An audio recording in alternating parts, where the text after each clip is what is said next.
Hello everybody, this is Doctor, and with me here is Typical Manga Fan, and in this video we're going to be discussing Bleach Chapter 611, Death of the Soul King.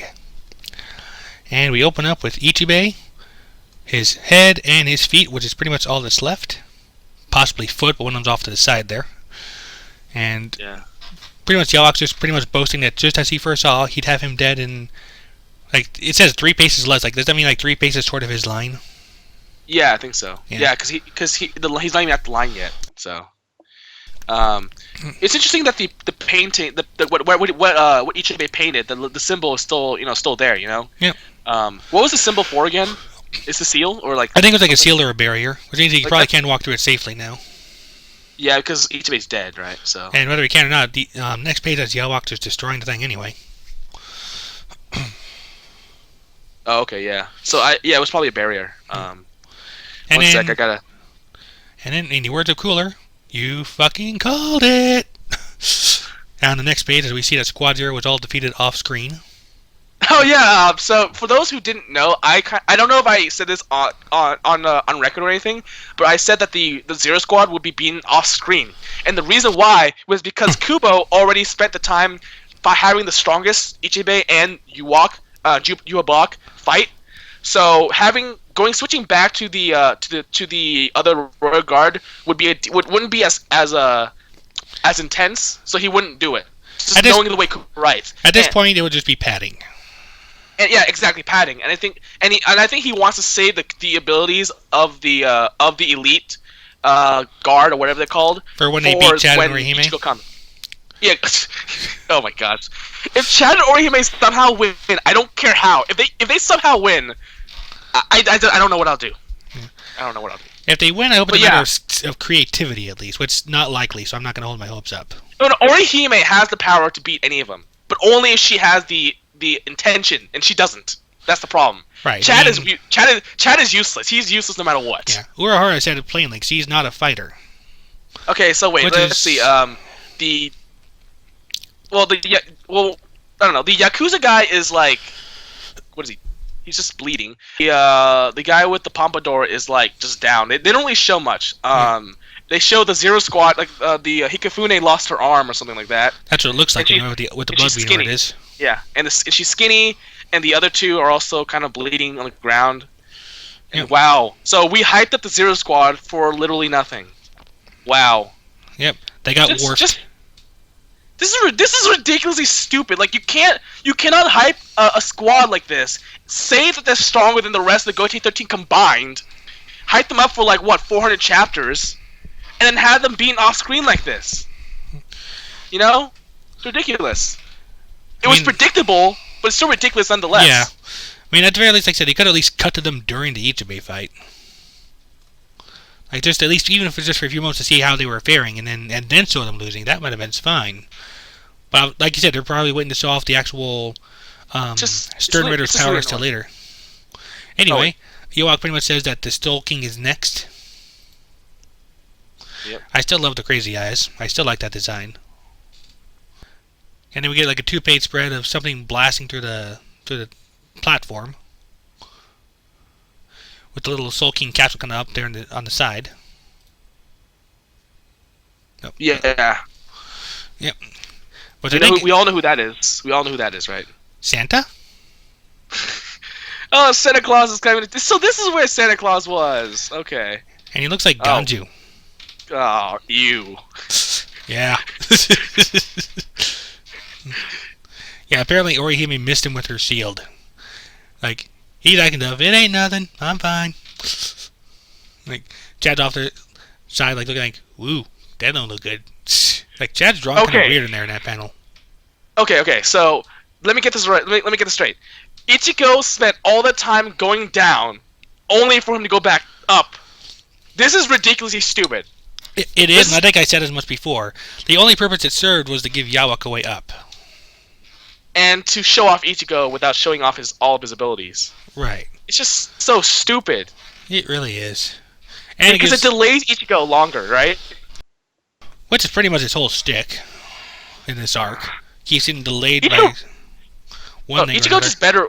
Okay, Ichigo just better walk down and just kill everyone with one swing. Okay, because this is ridiculous. Like to have so much hype for the main character, nonetheless. Not it's just he has to win a lot now. Yeah.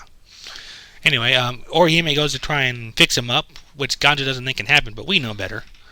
But before she can, Ichigo starts hearing Ichibei's voice, and Ichibei tells him to say his name, which, as soon as he does, look who's back. I'm not gonna lie. When I saw this scene, I literally almost said, "What the f?" And guess what Ichigo says? What the f? What the f? I know, right? It's the same thing that everyone is probably thinking. This is ridiculous. It does kind of make the whole death scene kind of pointless. I mean, if you're gonna do that, why not just have them like near dead to begin with? So what about the other guys? Apparently, they don't get that same thing. 'Cause that seems to be an issue with Ichibei's powers that let him do it. Because remember, it's his name. Yeah, but he seems to be. I don't know. I feel like he could like heal everyone else. Because remember, there's the big healing thing at the pool that they have. So he could probably use that to help the other Royal Guard members. Of course, Ichibei does say that it seems to be like a logical thing to come from both his powers and Ichigo's. So this is just so stupid. I don't know. Especially since Ichibei's out of the fight either way. I know, but it's still very stupid. Because he doesn't know he gets some power to come back, but not enough to really be effective anymore. And they don't have time to wait for him to charge up again. So it's pretty much he's just telling him to deal with Yawa, like end him, not necessarily kill him if he can help it, but if he can't do it, but just stop him at least. Did we just spend the past 3 pages just him saying, "I'm sorry, this is your job"? He could say that in one panel. He could. And then, but he doesn't. And kind of on that same note, though, like the next page is mostly that, where he's like, the Soul King is the linchpin of the world. If the Soul King dies, the Seirete, the real world, Hueco Mundo, everything else will collapse and fade into oblivion. So please protect the Soul King. I mean, that's all one page for what that's worth. Of course, they have them running towards their inevitable battle. Ichigo's inevitable victory and everyone else's inevitable doom. And then next page, we get a big panel of the Soul King getting stabbed, who for some reason looks a lot like Aizen when he was in his butterfly form. Huh. Honestly, my first thought was going to Yokoya, the liar game. Which not as here that you know, but... But doesn't he look a lot like Aizen when he was in like that butterfly form? I'm not sure if I remember that one right offhand. Let's see here. And why doesn't the Soul King... Is he frozen? Yeah, he's frozen. He's in a block of something, at least. And then the last part is the part that's kind of ticking me off, because like after a while, Yawak is stabbing him. It's pretty much he's saying, "Farewell, Soul King, for I have seen the future, my father." Is Yawak calling the Soul King his father? Because if it is, I'm going to be sorely disappointed if his whole big scheme is just a big mess of daddy issues. I think it is. I think. Promise. Look, where does he get all these powers from? He has to be special somehow, right? So he's probably part of the royal family. I don't know. Yeah, I know. It's like that's.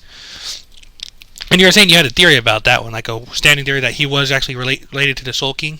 Yeah, everyone had that theory. That's been a theory literally ever since Yuhabok had his past explained. Okay. Yeah, I don't pay too much attention to the Bleach theory, so I couldn't say for sure. The one thing that came to my mind here, and that's when you did say you had already, was the possibility of Ichigo somehow replacing the Soul King. Yeah, probably. The annoying thing is that we also, the Soul King, he doesn't even like respond to being stabbed. Is he just gonna die off screen? I mean, is he just gonna die now and we never really see if he even had a personality to begin with? He's a Bleach character. What do you think? Oh my gosh! I mean, in terms of personality. Yeah, I saw your picture. I still think he looks more like Aizen. Like I said, I'm trying to see if I can find a picture of Aizen in butterfly mode myself here, just to kind of see for myself, but I need a couple here. I think I can see it here, like if he had like closer cropped hair. Yeah, and people think the other theory is that Yuhabok is Yuhabok's the son, but that Aizen's the other son, the brother of Yuhabok. Yeah, that or just like when your power reaches a certain point, it just goes to a certain like form. Nah, I don't know. I think the theory is I don't know. I feel like even though the theory is kind of far out there, I feel like knowing Kubo is probably right. And the fact is, I think Aizen's the only backup they have at this point. Because honestly, Chad, Orihime, Ganju, or, these are our big heroes.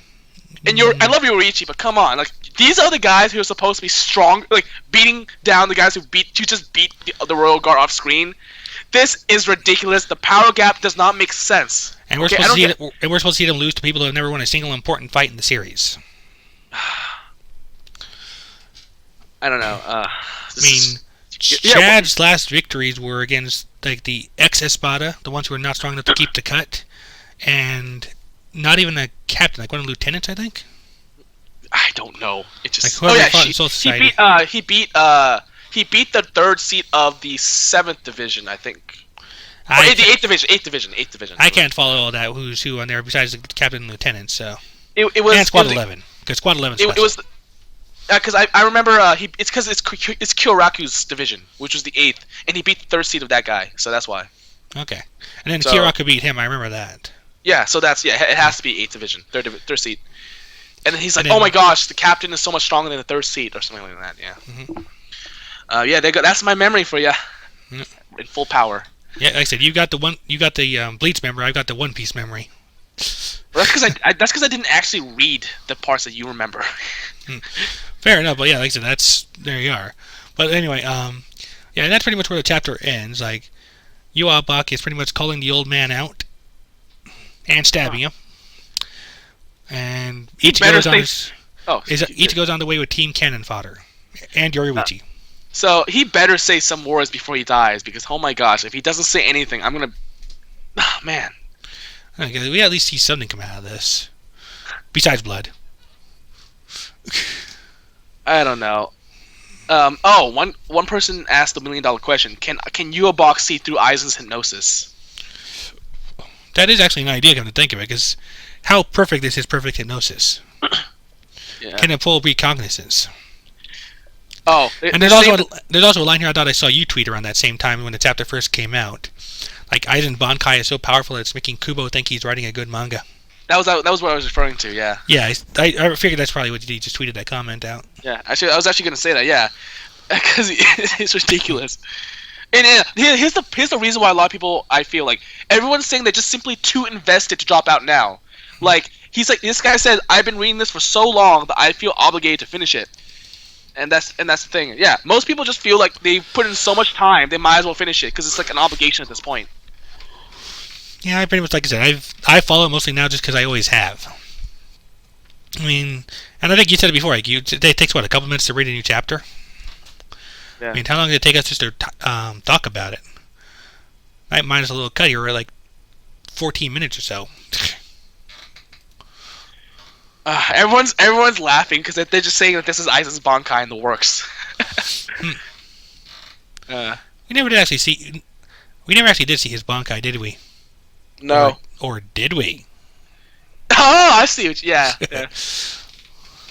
Probably not. Oh, and of course, everyone's saying that Tsukishima, or Tsukishima, whatever his name is. Yeah. The bookmark guy. Yeah, he's well, they had, because there's two ways to pronounce his name for some reason. Even the dub got that weird. Tsukishima or Tsukishima. Yeah, I just do the second one. Tsukishima. Like. Okay. Yeah. Yeah. Go ahead. I feel like he would be a great backup against any of the elite guard of the Quincy's. Too bad he's dead. Well, not really. Isn't he dead? Remember? Well, the Fullbringers are back. Remember? Since when? Remember Kugo and Ginjo and Tsukishima were training with Ganju? Did you not know that? I am not remembering that at all. Well, do you remember when Ganju had a cameo before he came back? No. Okay, I will. Okay, while we just okay, I will send you the pic, but Tsukishima, Ginjo, and Giriko. Okay. The three Fullbringers who actually died are currently because they died and they're in Soul Society now. Yeah. Okay. Yeah. They are in heaven. We do forget that occasionally. Yeah. It's easy to forget because, like I said, people die there too. But then that's how that whole reincarnation thing works. They die in one place, they go to the next. Yeah. So those three were training with Ganju, and the three are now they were supposed to, fight the Quincy's, but I guess they're just left behind, or they're coming later, or I don't know. Only Ganju came. That's the thing. Yeah. So yeah. there might be something coming up later. Who knows? I mean, that'll be after we have Yoruichi's sister to join in and either die for Yoruichi or wed to Yoruichi dying. Yep. I still say the fact that we introduced the sister that way means one of them is doomed. Yeah. So yeah, is anything else you want to say about the chapter other than what the hell? Not really too much happening in this chapter. I mean, at least not action-wise. I mean, the plot kind of moves forward, but not in any big sense, other than the very, very last couple pages. Yeah, I don't think anyone. A lot of people were kind of pissed off at. Agree with you when it comes to being pissed off about how he's the son. Like, I mean, like I said, it's one thing if he's a megalomaniac, but a megalomaniac with daddy issues just kind of like takes away from it. Well, you gotta ask yourself, where the hell did Yuabok come from? Why does he have all these powers? Because he's just insanely powerful. Yeah. And if you think about it, Jesus is considered the son of God. Yeah. And so I can see where and it goes along with his name. At the same time, I was always assuming he was like a random birth with weird powers, which I could perfectly accept. I mean, it doesn't have to be like something special in order to have a weird power. Hey, what does Aizen mean? Like the name, you mean? Yeah, I'm thinking to myself, maybe does Aizen mean something maybe different, like the son of a Japanese god, or? I don't think so. Let me see here. To the wikis. Let's see here about this.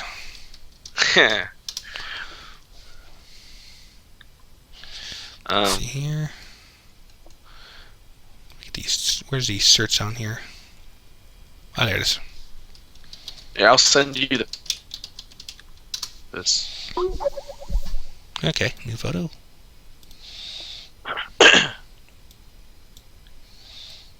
You recognize this 3? Hang on. Okay, yeah, I guess I see what you're saying right there. I don't remember when that took place in the manga. There's a few points where it kind of ran together for me for a while, so I don't really remember everything perfectly. Yeah, but you can see that's those 3 were behind. I can see Tsukushima for sure. Yeah, Tsukushima. There's Giriko and there's Ginjo because of the clothing. So. Let's see here. Apparently, they were lost in one of the districts, and then the girl, like the woman, found them. I forgot her name was Kujaku Shiba. Is that the one with the boots, or one with the dollhouse? No, it's the one with the. It's the sister of Ganju. Oh, okay. I thought you were talking about one of the Fullbringers. No. She's the one who found them, and they came back, and she got them together to train. So that means if they get a power up or they're training, that means they are basically good for one Quincy per fight, because that's the way characters work. You're good for 1 Quincy. Yeah. Anyway. And then, depending on the powers match up, it'll probably be either very drawn out or very quick. Yeah, well, Giriko got killed in 1 slash, so I think he should last a little longer this time. Oh yeah, that's the one that Kenpachi took out right away? Yeah, but it was one of those fights where it made sense when that happened, Well, it's Kenpachi. Yeah, exactly. It made sense. Plus, it was badass. He just shot him down. Next! I really wished all the fights would be like that. Just because, I don't know. Just send Kenpachi and just let him do everything. Let the bad guys line up and get chopped around. Yeah, but Kenpachi's right now injured. I think Kenpachi's also going to come up because he's also one of the 5 powers, and we still want to see if he even unleashed his Bankai. I don't know. Okay, here we go. Like I said, it wasn't able to find it on the wiki, but there is actually, of all places, a NarutoForums.com. Oh my gosh. Right, so it's like a Sosuke Aizen analysis. Yeah. And like I said, I'm not going to go through everything here, but the main part here is like the meaning of Aizen's name. Yeah. Aizen's full name in kanji is written like this. Aizen, the first kanji in his name means indigo, like the color. The second one means color, like paint or dye. Okay. So basically it would mean like indigo dye. Okay. Which, I don't know, mate. Hmm. Let's see here. Let me see if there's anything here about that. And then his first is in the first name, Sosuke. Oh no, wait. Sorry, just kind of reading this as we go here. Oh. Yeah, the official way of writing Aizen's name means indigo dye. Indigo is the color of Ajna chakra. The 6th chakra, known as the 3rd eye, is located in the forehead and represents the visual, intuitive, psychic center of perception. And it's here where our memories are stored, imagination develops, and where we perceive dreams. Okay, I guess that fits. Mm. I mean, just in the sense that, what's he do? So yeah, it's basically explaining his abilities. Yeah. Oh my gosh. Let's see, and then what does it say about Sosuke here? The name Sosuke is like, the kanji kind of split up as all, right, or right-hand side, and to intervene, mediate, concern oneself with, like the way the kanji read. Let's see here.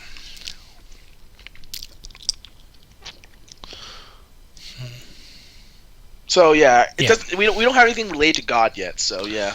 Yeah, nothing directly on there, at least not from his name alone. He probably ends up revealing like he has another name, because that's the way Bleach goes. Yeah. Yeah. Could it be Satan? Nathan? Yeah. Anyway, so I think that's about it for Bleach today. So. Yeah, like I said, we'll see how the daddy issues develop next week, I guess, or a week from now, I guess, because I wasn't expecting to really do a video this week. I think they got the chapter out super early. Yeah. So it'll probably be 2 weeks before we get the next one. Yep. Alright, so like I said, we'll see how this goes here and see how this develops, or if it develops in any reasonable pace there, I guess. But in the meantime, everyone have a good rest of your night, and thank you for listening. Bye.